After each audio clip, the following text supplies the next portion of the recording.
Hello, Tashina Gonzalez here with Vida Activa, your favorite holistic wellness and self development coach.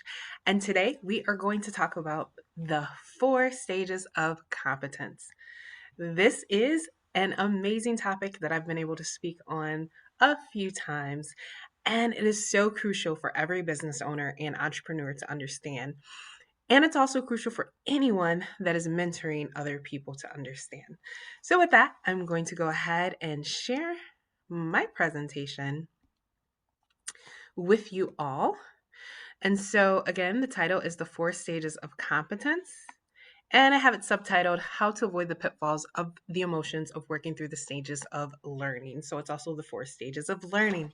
So, this concept came to me when I was at my day job at General Motors in the context in a General Motors women's group. And they mentioned that women tend to reach out for or take risk less than men do. And one of the reasons is because of some of these emotions that can come through when you are moving to the next level or learning new things. And so as individuals in the GM Women group that may be mentoring or coaching other people, it was something to be aware of when you're trying to mentor and coach someone else, or if you're trying to just apply for a new job or move to the next level in your business. And so as I was sitting there, I was like, man, every entrepreneur needs to understand this. And every coach, every mentor needs to understand this. And anyone that just really is on a self development path. And so I did some additional research and put some things together.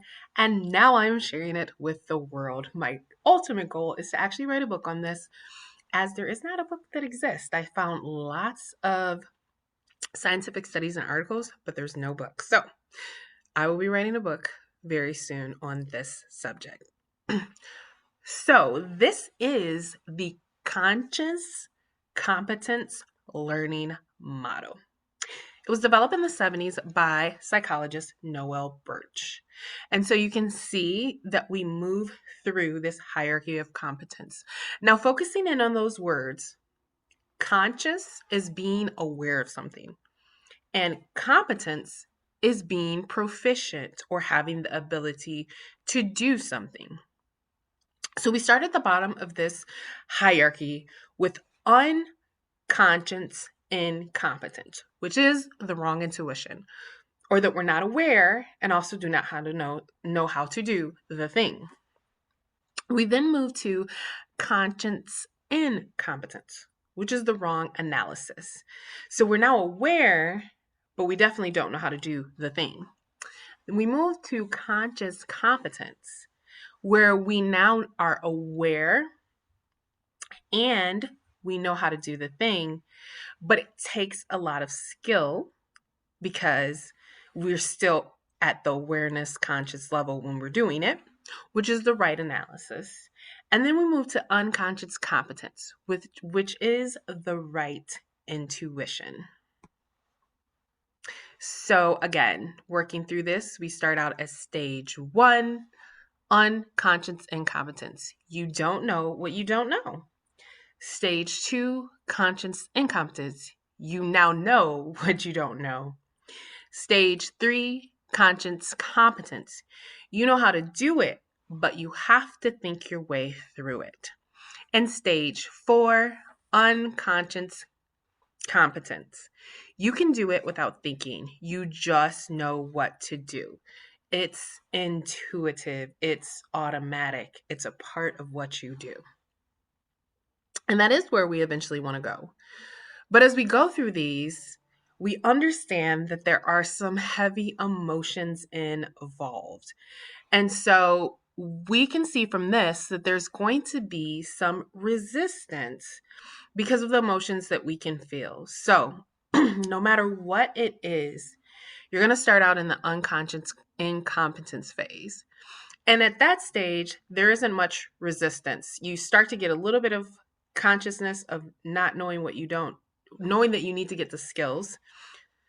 And this is the ignorance is bliss phase. So there's not a lot of resistance.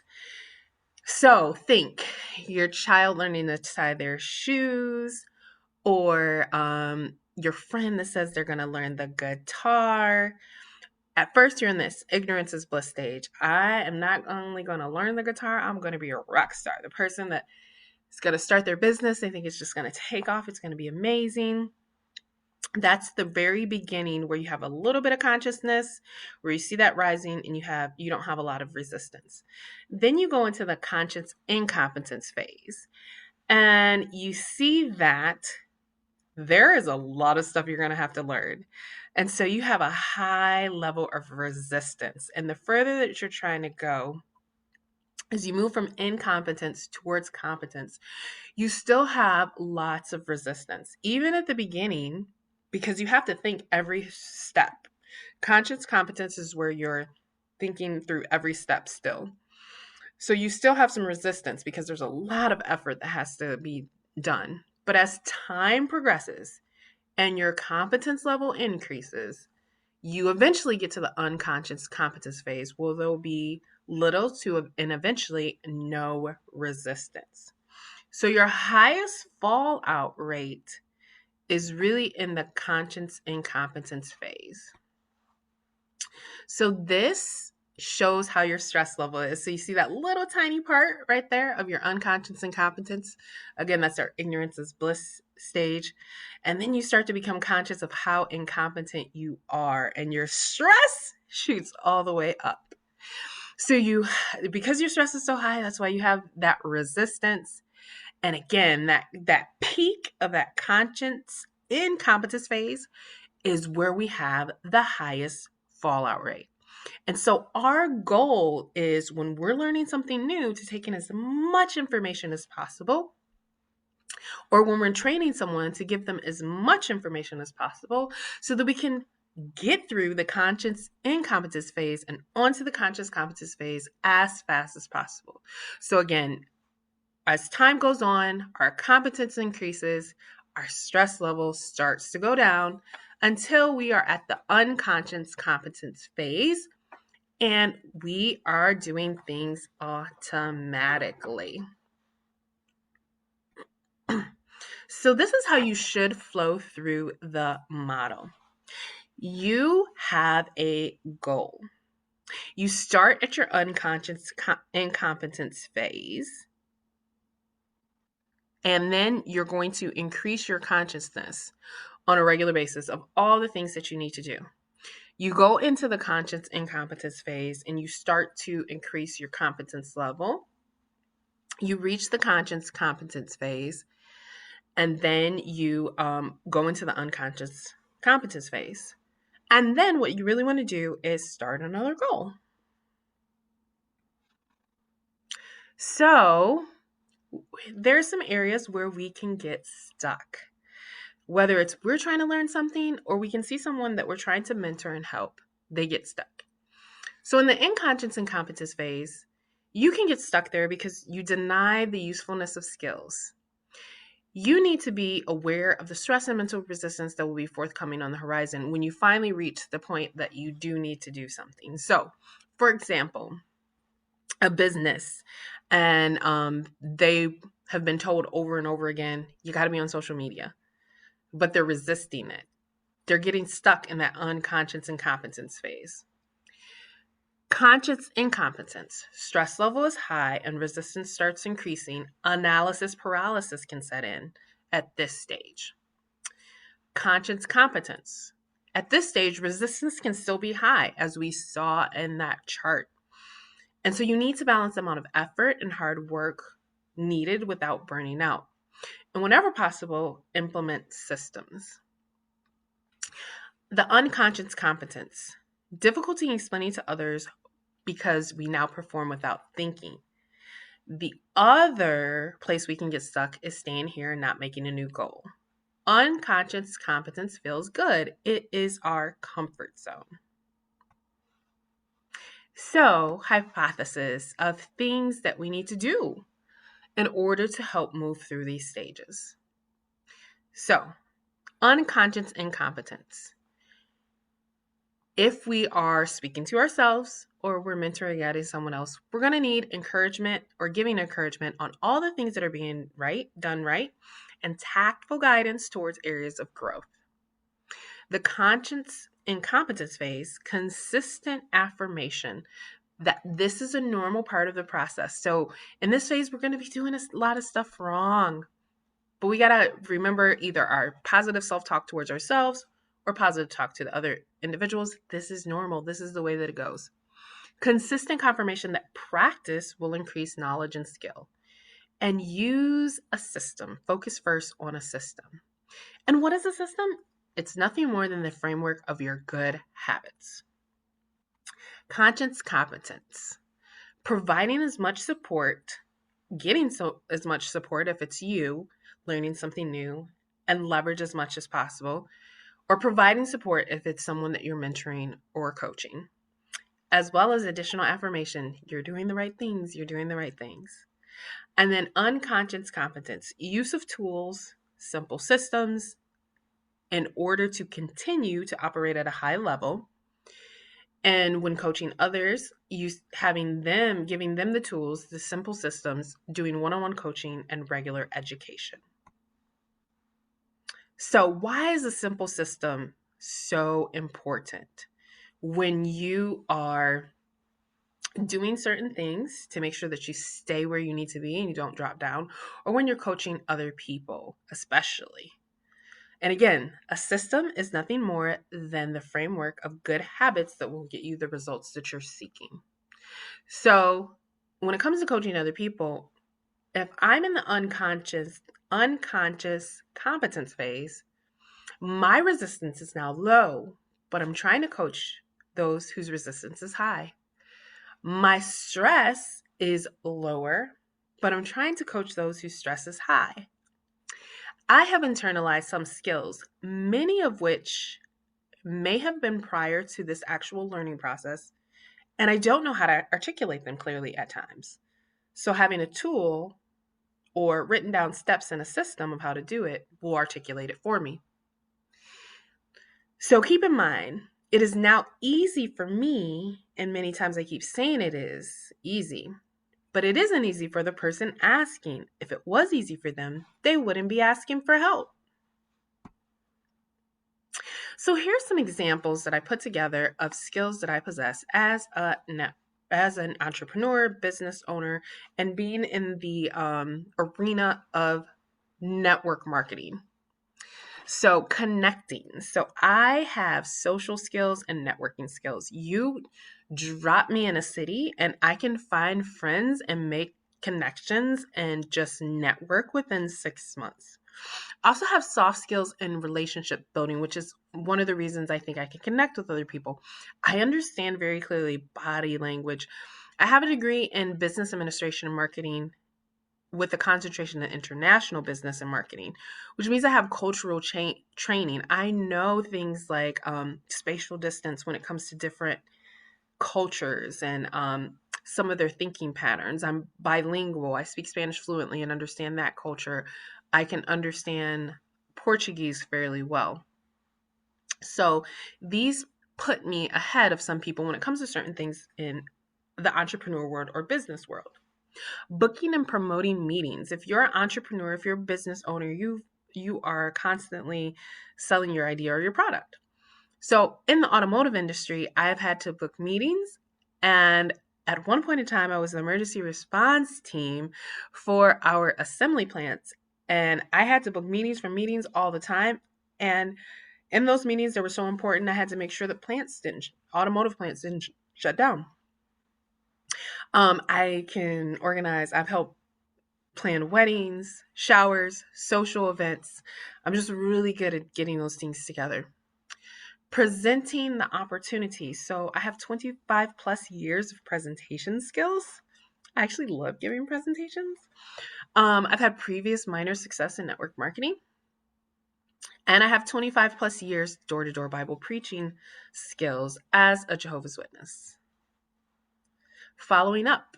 So I have 15 years of materials and supply chain management. So again, following up on parts, make sure they get where they got to go. And in some cases, following the parts to make sure that my plant doesn't shut down. 25 plus years of revisiting individuals in door-to-door Bible preaching. Training and coaching. I've been the training coordinator on every automotive position that I've had. What I've expanded doing my current coaching and self-development coaching, I've been doing that for at least 3 or 4 years in the automotive industry and with different groups. And I've done that with individuals that are older than me, with individuals that are a higher level in the company than me, as well as with Gen Zers who are in their early 20s and starting out their careers. So I can coach a wide gamut of individuals based on my experience over the years. So again, that would be, being in the automotive industry, close to 18 years now of being a training coordinator and doing some type of training, and then one-on-one coaching for 20 plus years in door-to-door Bible preaching, helping people set spiritual goals and emotional support. Goal setting, planning, and time management. Every September, I set my own goals. I've usually worked 2 jobs most of my entire adult career. So yes, time management, I got that. Personal development, 20 plus years. So I had a terrible childhood. I would never wish my childhood on anyone else. Severely abused emotionally, physically, and sexually. And when I was in my late teens, I did a lot of acting out. But I also was in a psychology class. And in that psychology class, it was very clear to me that my current behavior was normal reaction to the abnormal situations I had been put in for many years in my life. But more importantly, that there was a solution for it.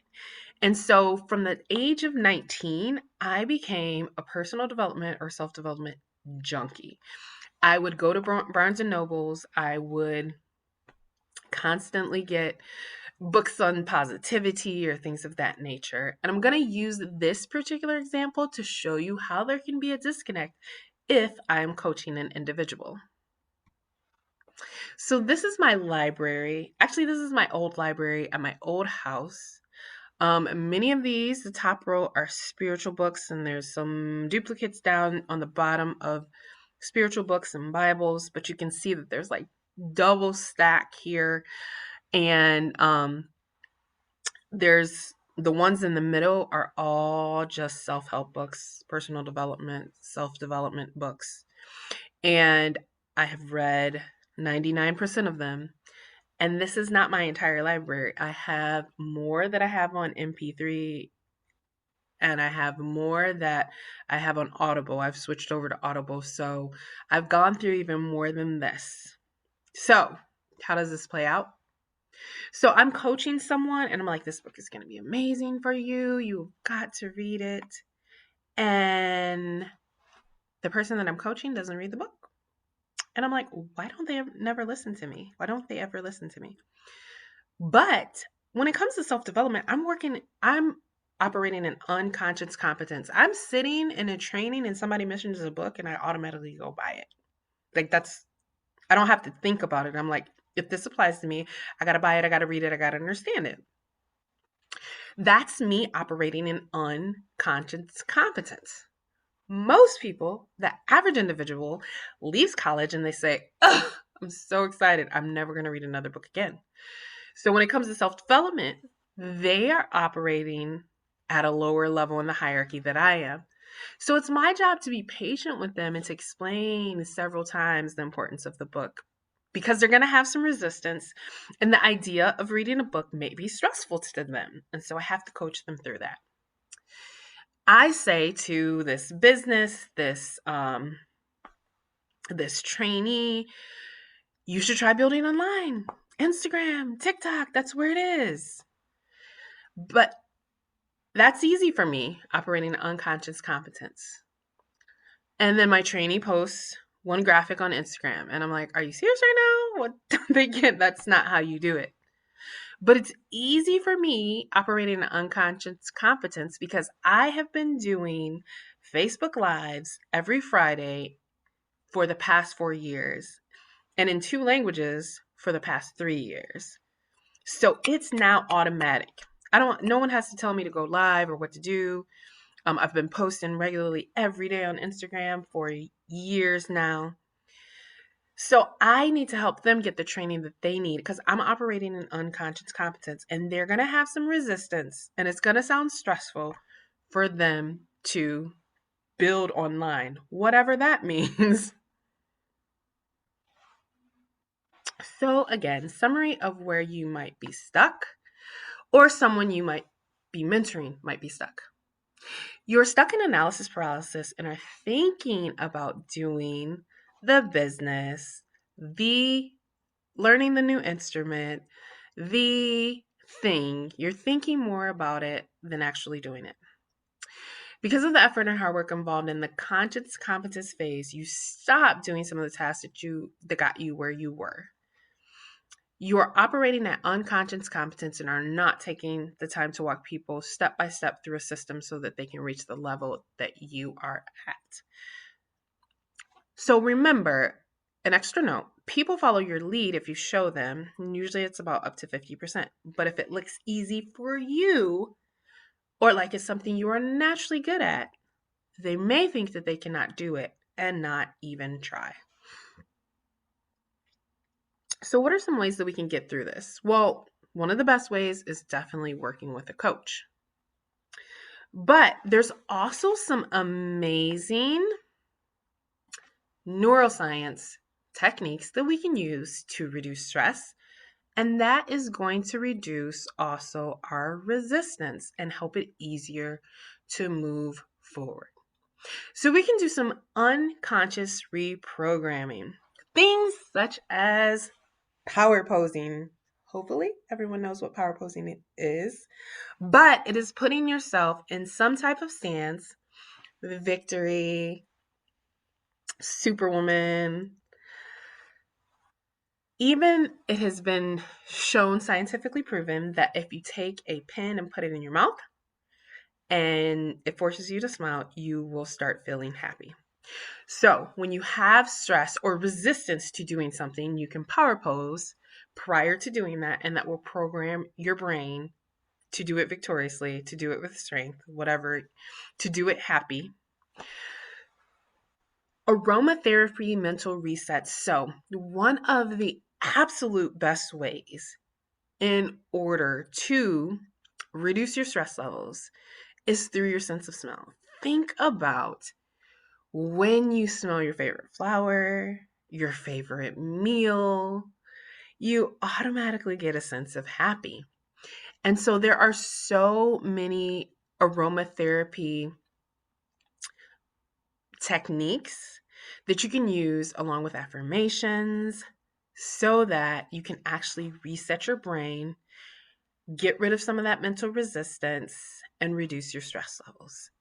And then another technique, there's an individual that I work with on a regular basis that does havening, which is a type of touch technique, includes a little bit of visualization and affirmations as well, that will also help reprogram your unconscious mind. And then you can also do some conscious reprogramming. What I do as a coach and a mentor to other people is I use strength finders in order to help individuals focus on their strengths and move forward. And then there's a myriad of other different types of coaches and mentors that you can use. So if you're not plugging into any of these, I suggest you look into them right away, and I can help you plug into any and all of these.